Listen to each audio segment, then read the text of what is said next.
ইনিল হুকমু ইল্লা লিল্লাহ সাল্লাল্লাহুল আযীম। ইসলামী আন্দোলন বাংলাদেশ যশোর জেলা শাখা কর্তৃক আয়োজিত আজকের এই বিশাল সমাবেশে উপস্থিত সকলকে জানাই ইসলাম দেশ মানবতার অত্যন্ত প্রহরী ইসলামী ছাত্র আন্দোলন বাংলাদেশ যশোর জেলা শাখার পক্ষ থেকে বিপ্লবী শুভেচ্ছা অভিনন্দন। প্রিয় উপস্থিতি, জুলাই আগস্টের আন্দোলন গণঅভ্যুত্থান 1 বছর অতিক্রম হওয়ার পরেও এখনো আমরা কাঙ্ক্ষিত কোনো মুক্তির পথ পাই নাই। কথা বলেন ঠিক কিনা?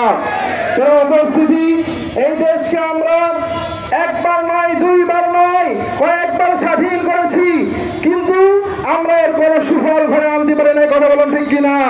এই সুফল ঘরে আনতে হলে বিশেষ চরমাই রহমাতুল্লাহ আলাইহি ঘোষণা করেছিলেন শুধু নেতা নয়, নীতির পরিবর্তন চাই। কথা বলেন ঠিক কিনা? এই জন্য আমাদের দেশের নেতার পরিবর্তন করলে হবে না, নীতির পরিবর্তন করা লাগবে। কথা বলেন ঠিক কিনা? প্রিয় উপস্থিতি, আজকের গণসমাবেশ সারা বাংলাদেশে অনুষ্ঠিত হচ্ছে। আমরা সরকারকে জানাই দিতে চাই, এই দেশের 5 আগস্ট শাইখে চরমনায় যদি ওই দিন রাস্তায় না নামতে, হয়তো বা ওই দিন আমরা বাংলাদেশ স্বাধীন করতে পারতাম না। কথা বলেন ঠিক কিনা? কারফিউ ভঙ্গ করে শাইখে চরমনায় সেদিন আন্দোলন করে সফল হয়েছিলেন। প্রিয় উপস্থিতি, আজকে ভারতকান্ত হৃদয় বলতে হয়, আমাদেরকে আওয়ামী লীগের দোসর বলতেছে একটি দল। কথা বলেন ঠিক কিনা? আমরা বলতে চাই 2018 সালে যে নির্বাচন হয়েছিল, ওই নির্বাচনে বিএনপি জামাত সহ সকলে অংশগ্রহণ করেছিল। কথা বলেন ঠিক কিনা?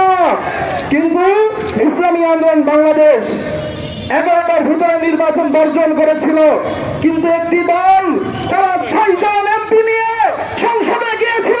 আমি কি সরকার আপনারাই বলেন? কথা বলেন ঠিক কিনা?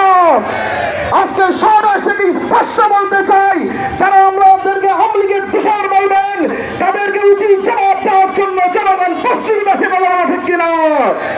আজকে সমাবেশ থেকে আমরা জোর দাবি করছি, আগামী সংসদ নির্বাচন অবশ্যই পিআর পদ্ধতির মাধ্যমে করা লাগবে।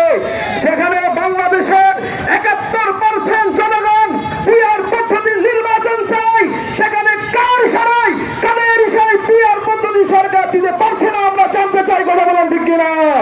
প্রিয় উপস্থিতি, আজকে সমাবেশে যারা আসছেন সকলের আন্তরিক শুভেচ্ছা জানিয়ে আলোচনা শেষ করছি। নাসরুম মিনাল্লাহি ওয়া ফাতহুন করিব ওয়া বাশশিরিল মুমিনিন। আসসালামু আলাইকুম ওয়া রাহমাতুল্লাহ।